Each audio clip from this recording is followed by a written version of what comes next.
Appreciate you clicking on this video, like, subscribe, leave a comment. We're putting a bow on round 1 of the Broadhead challenge, testing different broadheads to see, which ones are gonna work best, which ones are the most accurate, most durable, they weigh consistently, their cutting diameter is what's advertised. We're getting ready to move on to round 2 and I want your input, so definitely follow along, like, subscribe, leave me a comment, let's get to it. All right, so first, before we get into this too far, I want you in the comments to tell me how you want to see round 2 ran. Do you want to, I'm not gonna do the same stuff. We're not gonna shoot through plywood again. We're not gonna shoot 60-yard groups again. I'm not, this is the weight and the cutting diameters, they are what they are at this point. We know that by now. I'm gonna do something totally different. I'm looking for a little bit of your input to see how you would like to see those tested. What's important to you? If weighing them and they're being off a few grains isn't a big deal to you, or the cutting diameter with the dial calipers, if that's not a big deal to you, let me know. If you wanna get plates and do what Dan does and we'll shoot through plates and see how many plates they go through, let me know. I'm open to suggestions. I just wanna pick the best one that's gonna be the one that we can go hunting with, and it's the best setup, we're confident in it, and it's gonna do exactly what we want it to do. Let's talk about round 1. Surprises in round 1. I think the biggest surprise, I think everybody would agree if you watch the video, is the Amazon mechanical broadhead. The cheapest broadhead, the one that I really hesitated to put in here because I thought the Oscut Creature that it went against, I thought it's gonna just be an easy round, a pass into the second round because it's going against the Amazon broadhead and not the Beast or the Mega Meat or something like that. In reality, I probably should have put the Mega Meat against one of these so that you could see them progress into the tournament farther, because they're probably a more popular broadhead than the Amazon broadhead or the Oscut Creature. But we didn't do that, it didn't work out that way, and that's fine. I'm okay with that. The best one should stand at the end. These are like $3 a piece, maybe a little less. You do need to get a different rubber band with them, but they flew great, they cut, there was no break or anything on the durability test. The Oscut Creatures, the little blades broke off easy. They were not as accurate, and the tip had a little bend to it as well. So, and then the cutting diameter is just not as big. When you look at how big this is gonna cut, the $3 one compared to this one, it's just I was kind of shocked that it was as durable as it was and that it flew as accurately as it did. I did hit a coon with these last year. They're a great little raccoon broadhead. If you want to have a raccoon broadhead in your quiver, just something you don't mind losing if you bounce it off a rock or something, which is why I have them, and I'm kind of impressed with them. That was the biggest surprise. I was also surprised at how well some of the solid heads did. I really wanted these to do good. The Helikill, I really wanted to see these gnarly helical single bevel broadheads. I really wanted to see, I want to see them hit something, to be honest with you. They hit left, and again, it goes back to probably the matchup. The Tooth of the Arrow was really stinking good.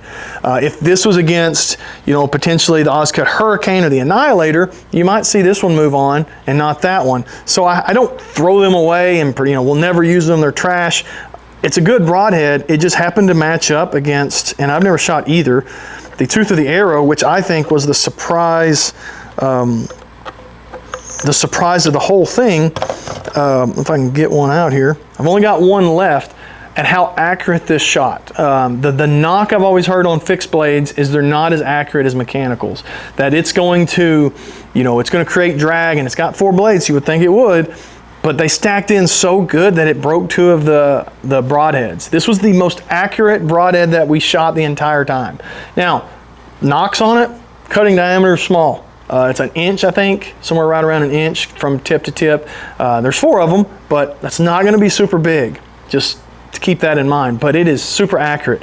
You might compare it to putting a field point on and throwing some tips on the side of it, some wings on it, because that's kind of what it is, but it's solid piece, you could resharpen it, and it's gonna fly very accurately. So I was really impressed with the Tooth of the Arrow. It was kind of the surprise for me for the round 1. I do like the other ones, some of the other ones, the Oscut Hurricane in round 2, similar to the Tooth of the Arrow. It's got that twist to it. So as it goes in, as it enters, it's gonna do some damage. Really cool looking broadhead. Ones I was a little disappointed in, not to say there's anything wrong with them, but I really thought the Annihilator having that double bevel on there was going to really be a good one, and not that it's a bad one, but it didn't perform as I had hoped. But yeah, these single ones, these solid pieces, they're small. But man, if they can go through there and hit a rib and keep going, or do some damage and keep going, come out the other side, that's what I'm really looking for out of them. QAD Exodus and the G5 Montec, I'm intrigued by the Exodus. The fact that you could replace these blades, that tip is solid. It's not going to damage that tip at all. I think it's kind of cool that you could shoot this all summer and then all of a sudden swap blades out and you're ready for deer season. A lot of deer have been killed with the QAD Exodus. It was an accurate broadhead. I think the Annihilator, the Montec was a little bit more accurate, but not as much in the other factors, the cutting diameter and the durability and all that other stuff. The QAD Exodus did a really good job. Again, maybe these should have been split up because they're pretty popular broadheads. They've been around a long time. The Rage didn't necessarily surprise me. I think we all kind of know the problems that Rage has. Not that they're a bad broadhead, but they're one and done for the most part. And that's why I've got one in here. I've got one in pieces somewhere, because it's just not a super tough broadhead. I may have thrown that one away. The Schwacker, I wish I'd have gotten the bigger cut, but I'm really impressed with the Schwacker. Not a thing wrong with Schwacker broadheads. A lot of deer killed with Schwacker broadheads. Very accurate, durable, no issues at all going through the plywood. It's a solid broadhead. So just a few thoughts I had on round one. You know, I don't have any say in any of these. I'm not an ambassador or anything for any of them. I buy them all, except for a few have been donated to people that I've reached out to, and they've said they want their broadheads tested. So I do have another one, at least maybe two, that are going to come in to challenge the champion at the end, that their companies have submitted. Oh, there's my busted up Rage. They've said they want theirs tested, so they're sending me some. So we'll see how they do, and some new ones that are fresh on the market. So let me know your thoughts down below. Any surprises, anything I did wrong, anything you want to see done differently. So as we get into round two, we've got 6 broadheads going into round two, 3 mechanicals and 3 fixed solid heads. How do you want to see those? How do you want to see these compared? Because they are different. It's hard to compare a solid head that's 1 inch cutting diameter to a beast with a 2 1/4 cutting diameter. They're different. But which one's the best one to shoot? I mean, that's kind of what this is all about. I just want to shoot them all.